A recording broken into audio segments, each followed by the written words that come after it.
Let's open our Bible. Again, we're in chapter 3, verses 8 through 11, discussing Othniel, the first judge to deliver Israel from worshiping Baal and Asherah. Now, this is Asherah on your screen. People would go to these Balaam worship sites, see these statues, and get aroused and have sex. Now, this statue, as funny as it looks, is basically their version of porn.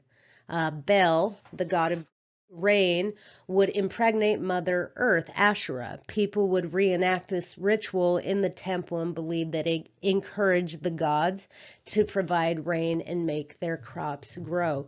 Now, instead of relying on God, Yahweh, to bless them with something as simple as growing crops, they relied on the gods of Canaan. Now, they abandoned God's law for daily living. What the Israelites missed, that I don't want you to miss, is that we all have the choice to worship the Creator or the creation. So that's actually Romans chapter 1. Paul talks about this. He's writing the Christian believers living in Rome, and he's telling them what unrighteousness is.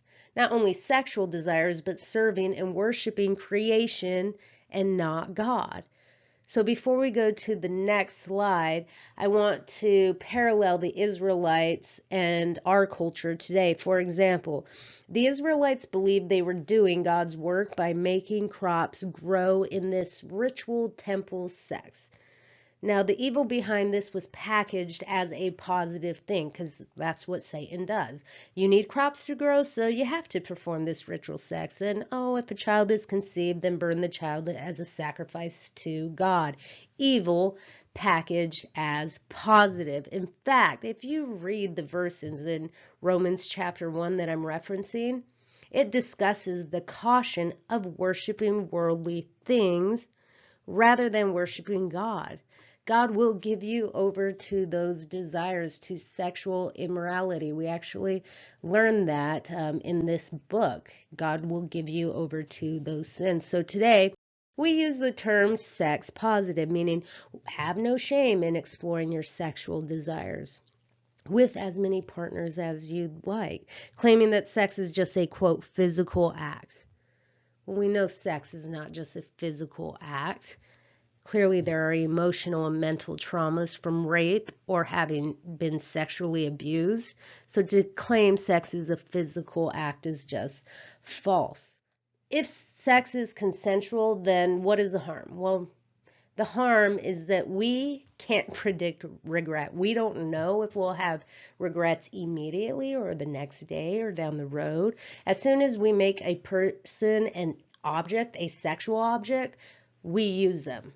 People becoming objects. So don't be fooled by the evil that is packaged to you by our culture today.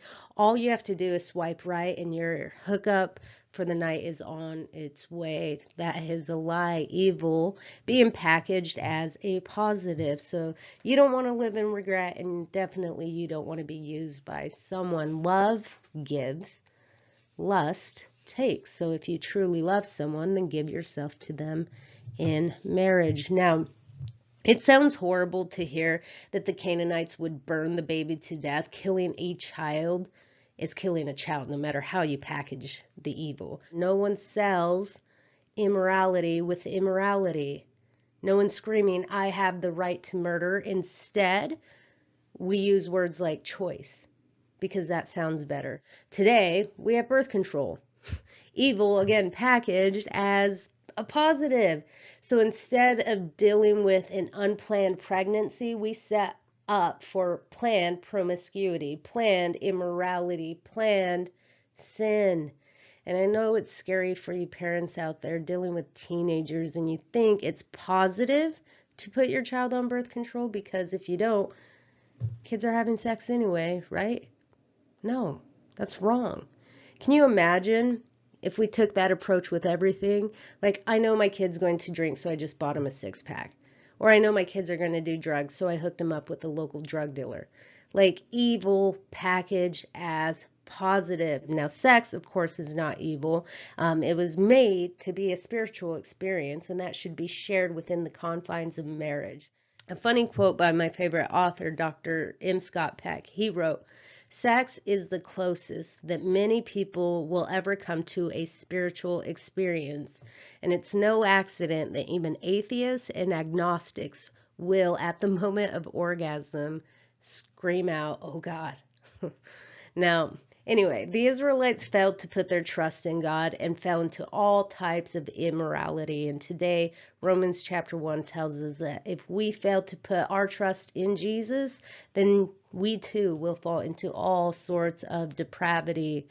But the good news is, Paul concludes that we're not all perfect. None of us is righteous. We can only be made righteous when we put our trust in Jesus. That's what it means to worship the Creator. So in this story, they're worshiping creation rather than the Creator. And I too ask you, worship your Creator.